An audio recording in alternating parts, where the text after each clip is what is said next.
Bismillah, assalamualaikum warahmatullahi wabarakatuh. Kaifa halukunna? Alhamdulillah anak-anak, kita bisa melanjutkan kembali penjelasan video kita. Afwan ya, kemarin videonya sempat terputus karena ada gangguan. Sekarang kita lanjutkan ya, pembelajaran keempat sampai ke-6 insya Allah. Nanti kita akan bertemu lagi di Google Meet. Kita simak dulu ya penjelasan pembelajaran keempat ini. Perayaan Hari Kemerdekaan akan dimeriahkan dengan malam kesenian. Oleh karena itu, anak-anak berlatih menyanyi dan menari. Lihat di sini ada gerakan tari, ada gerakan tangan, kepala, badan, dan juga kaki. Lakukan tarian bersama dengan teman-temanmu. Kita akan menari gembira berkumpul. Lakukan sesuai hitungan agar gerakan dilakukan dengan kompak. Lagu Gembira Berkumpul ditulis oleh A.T. Mahmud. Ini salah satu isi atau potongan lagu Gembira Berkumpul. Ayo kawan berkumpul. Bersama menyanyi bergembira, jangan segan bersama. Cukup dihafal penulis lagunya saja ya anak-anak, kita tidak usah menghafal lagunya. Kemudian kita lanjutkan. Di sini ada gambar Udin dengan teman-temannya. Mereka sedang bergotong royong atau bekerja sama melakukan tugas. Perhatikan gambar di bawah ini. Apa yang dilakukan Udin dan teman-teman? Apa manfaat pekerjaan apabila dilakukan secara bersama-sama? Ceritakan pendapatmu kepada teman di dekatmu. Ya, yang dilakukan Udin dengan teman-temannya adalah mereka sedang bekerja sama atau kerja kelompok, mengerjakan tugas menghias tempat pentas yang akan mereka gunakan untuk malam kemerdekaannya, malam perayaan Hari Kemerdekaan. Apa manfaat pekerjaan apabila dilakukan secara bersama-sama? Pekerjaan yang dilakukan secara bersama-sama akan menjadi lebih ringan atau pekerjaan yang sulit akan menjadi lebih mudah. Pekerjaan yang berat akan menjadi lebih ringan, kemudian juga akan menambah rasa kebersamaan. Kemudian juga akan menumbuhkan rasa persaudaraan. Ya, itu adalah manfaat dari pekerjaan yang dilakukan secara bersama-sama. Diingat ya anak-anak. Kita lanjut, di sini ada muatan matematika. Perhatikan kertas-kertas warna yang dipakai Udin. Satu bungkus plastik berisi 10 lembar kertas. Satu tumpuk bungkus plastik berisi 100 lembar kertas. Berarti di sini yang gambar merah ada 2 tumpuk plastik.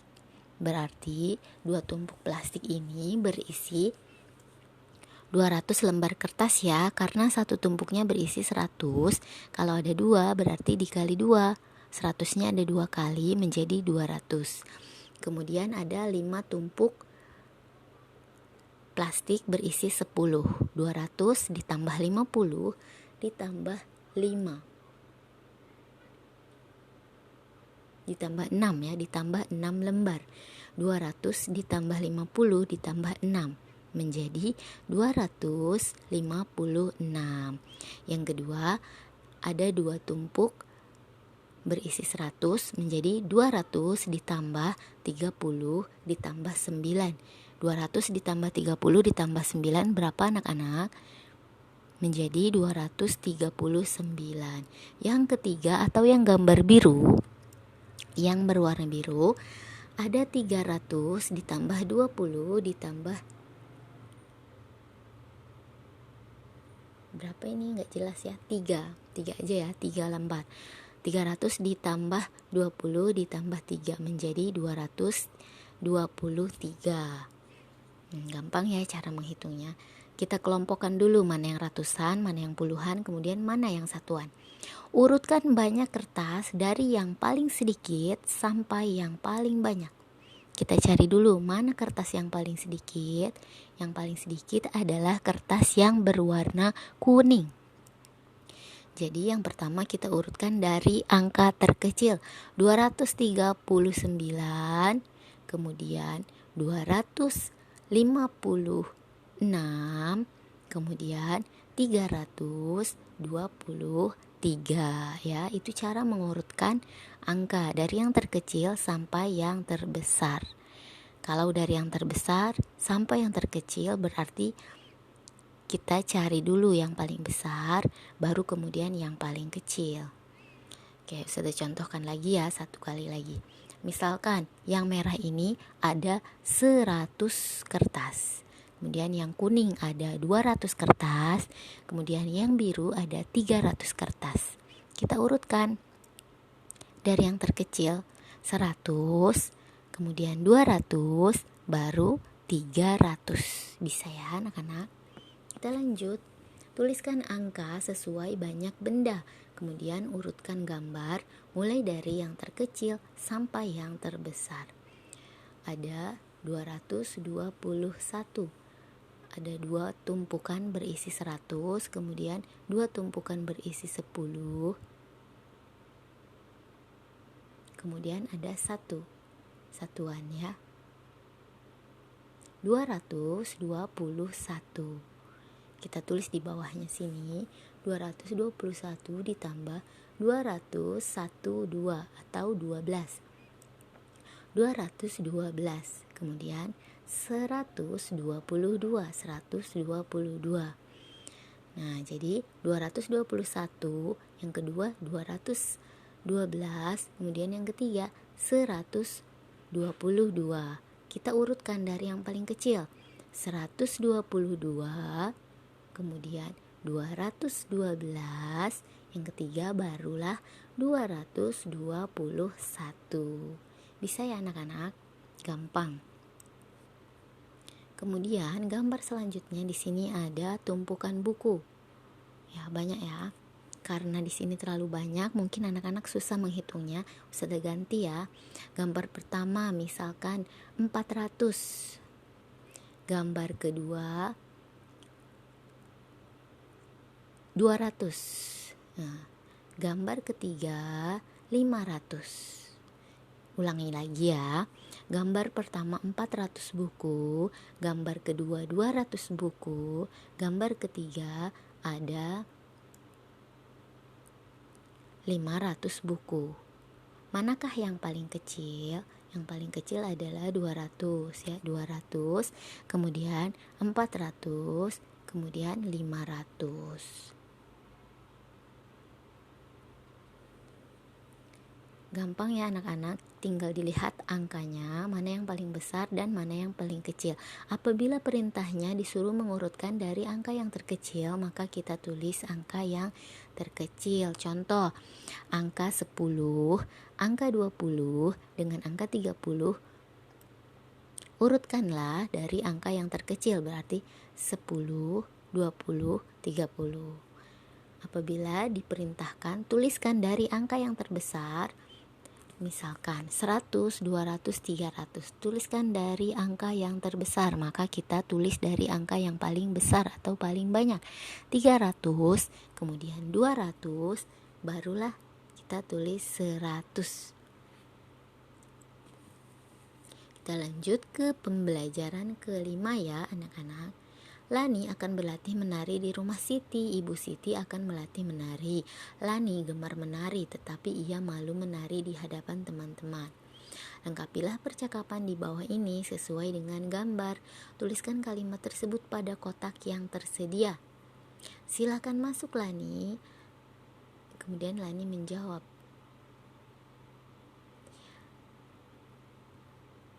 "Tidak usah Bu, saya di luar saja." Nah, tidak usah Bu, karena Lani ini pemalu ya, jadi disuruh masuk, Lani pura-pura tidak mau.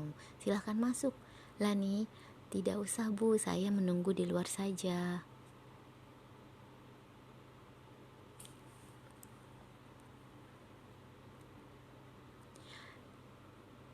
Lani malu menari di hadapan teman-teman. Kemudian Siti keluar mengajak Lani.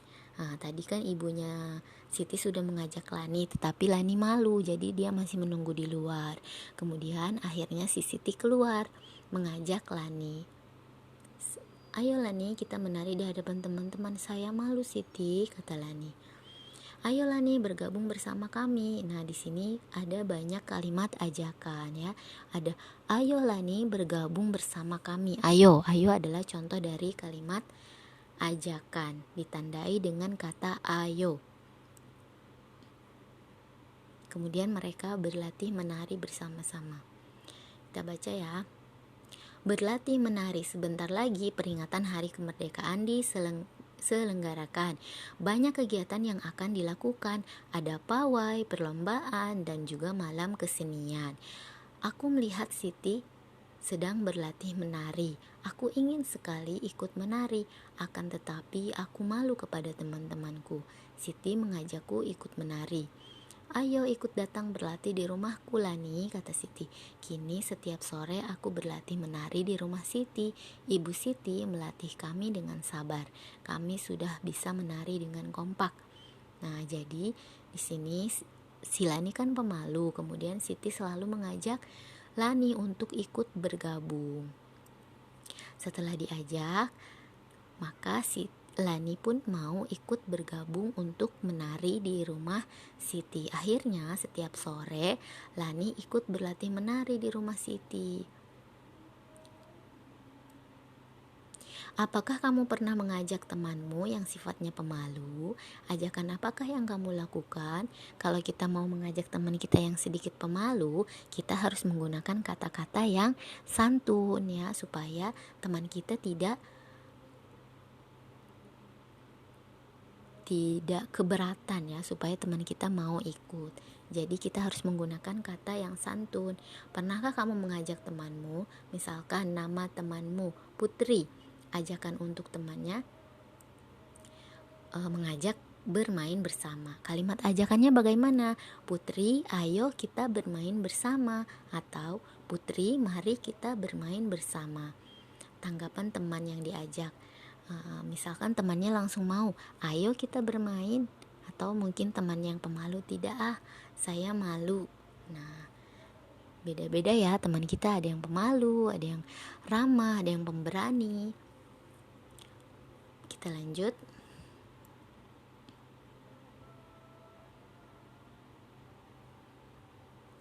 Di sini Siti dengan Lani menampilkan tarian dengan baik. Mereka ingin menjaga kerukunan dan kekompakan. Bagaimana sebaiknya sikap Siti dan Lani?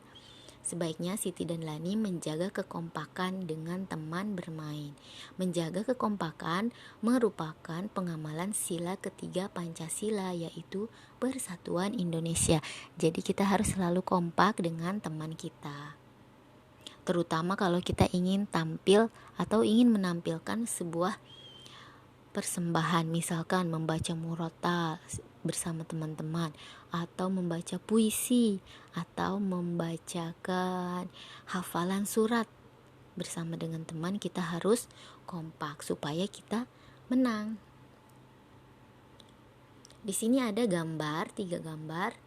Berilah tanda checklist pada gambar yang menunjukkan sikap sesuai sila ketiga Pancasila. Ya, yang pertama gambar sedang bermain sepak bola, menunjukkan sila ketiga ya, mereka bermain bersama. Kemudian gambar yang kedua,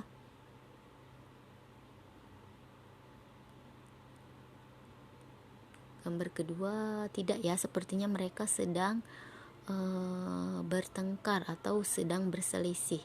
Kemudian gambar ketiga, mereka sedang latihan menyanyi bersama, menunjukkan sikap persatuan. Persatuan dan kekompakan diperlukan ketika melakukan permainan. Selain bermain, kita juga harus selalu kompak ya. Seperti belajar kelompok, kita harus kompak. Atau seperti melaksanakan tugas piket, kita juga harus kompak. Di sini ada muatan PJOK, ada lari pendek dan lari panjang. Lari pendek adalah lari dengan langkah kaki kecil-kecil ya, atau pendek-pendek, larinya pelan-pelan. Kemudian lari panjang, lari dengan langkah kaki yang lebar-lebar atau panjang. Kemudian ada juga lari melewati rintangan ban bekas. Ya, lari melewati rintangan. Kaki kita jangan sampai terkena ban atau rintangan yang ada di depan. Jangan sampai menginjak. Kita lanjut pembelajaran ke-6 ya, anak-anak. Tibalah saatnya pentas seni hari kemerdekaan. Anak-anak menyanyikan lagu wajib bersama, wajib belajar. Lagu wajib belajar di sini ditulis oleh Restu Narwan Sutarmas dan Haji Winarno. Mari kita laksanakan wajib belajar.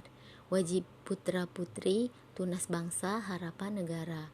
Jadi belajar itu wajib ya untuk semua anak-anak yang ada di seluruh dunia ini, semuanya wajib belajar. Thalabul ilmi fardhatun ala kulli muslim. Jadi menuntut ilmu itu wajib atau fardu, kewajiban untuk semua orang.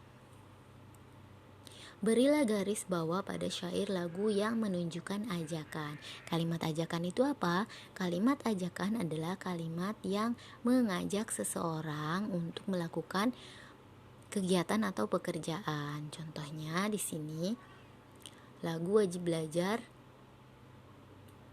adalah lagu yang dipilih bersama. Penentuan lagu dilakukan dengan cara bermusyawarah. Di sini ada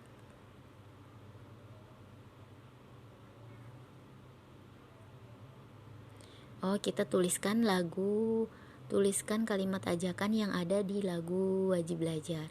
Ayo kita giatkan wajib belajar. Mari kita laksanakan wajib belajar. Ada dua ya. Ayo kita giatkan wajib belajar. Mari kita laksanakan wajib belajar.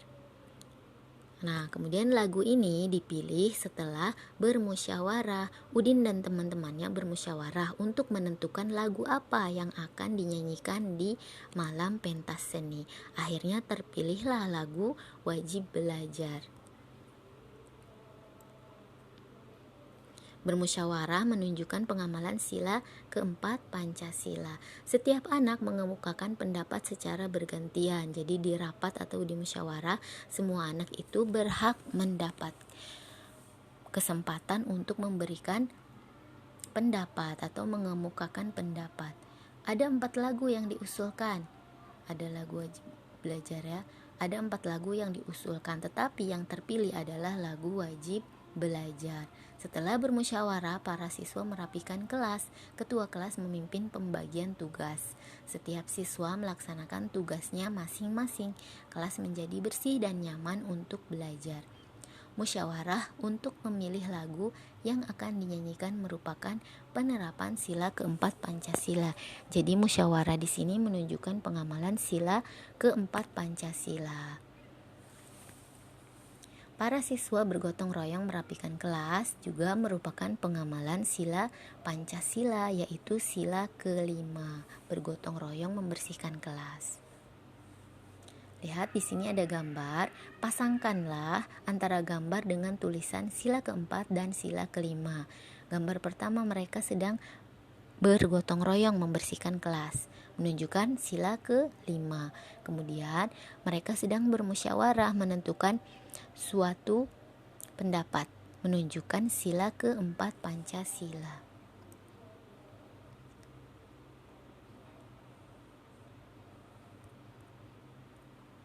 Kita lanjut ya, ada muatan matematika lagi.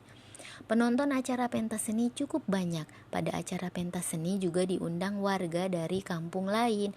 Bagian konsumsi menyediakan kotak makanan dan minuman. Ada 362 kotak makanan, ada 356 kotak minuman, ada 348 botol air mineral. Cara untuk mengurutkan beberapa bilangan dengan membandingkan nilai ratusan, puluhan, dan satuan. Jadi, kalau kita mau mengurutkan angka yang terkecil dan terbesar, atau mengurutkan dari angka terbesar sampai terkecil, kita harus membandingkan dulu antara nilai ratusan, puluhan, kemudian satuannya. Di sini ada 362, kemudian 356, kemudian 348. Kalau kita urutkan dari yang besar, maka yang terbesar adalah 362 karena 60 lebih besar daripada angka 50 dan juga 40. Yang kedua adalah 356 karena 50 lebih banyak daripada 48. Yang terakhir baru 348 karena 40 adalah yang paling kecil, sedangkan angka ratusannya sama yaitu 300. 362, 300 ditambah 60 ditambah 2, 3-nya menempati ratusan, 60 menempati puluhan, 2-nya menempati satuan. 356, 300 ditambah 50 ditambah 6, 3 menempati ratusan, 5 menempati puluhan, 6 menempati satuan. Nilai puluhannya tidak sama, nilai ratusannya sama, nilai satuannya juga tidak sama. Urutan bilangannya jadi 348, 356, 362 jika diurutkan dari yang paling kecil. Di sini ada tugas, urutkan bilangan berikut dari yang terbesar sampai terkecil. Nomor 1, saya kasih contoh ya. Nomor 1, 623, 437, 735. Jika diurutkan dari yang terbesar sampai yang terkecil adalah pertama 735, kedua 623, ketiga 437, dan seterusnya. Ada gambar kubus. Yang pertama 112, yang kedua 103. Urutkan dari yang paling besar sampai yang paling kecil. Yang pertama 103, kemudian 112. Oh, ada 107 juga ya. 107, 112, 103. Kita urutkan dari yang paling kecil, dari yang paling besar sampai yang paling kecil. Yang pertama 112, kemudian yang kedua 107, yang ketiga 103. Ratusannya nilainya sama, puluhannya berbeda, satuannya juga berbeda. Kemudian ada tugas di sini, urutkan bilangan dengan memperhatikan banyak kubus satuan. Yang A 342, yang B 336, C 364. Urutkan banyak kubus satuan dari yang paling banyak dengan teliti ya. Dari yang paling banyak kita lihat dulu mana yang paling banyak nih anak-anak. Yang paling banyak adalah yang C. Ada 364. Kemudian yang terbanyak kedua adalah yang A 342. Yang terkecilnya adalah B 336. Wah, gampang sekali ya anak-anak. Kalau ada yang belum paham silahkan bertanya. Nanti juga kita akan ulang di Google Meet. Insya Allah ya. Semoga bisa difahami dan semoga bermanfaat. Kita akhiri video ini dengan membaca hamdalah, alhamdulillah. Assalamualaikum.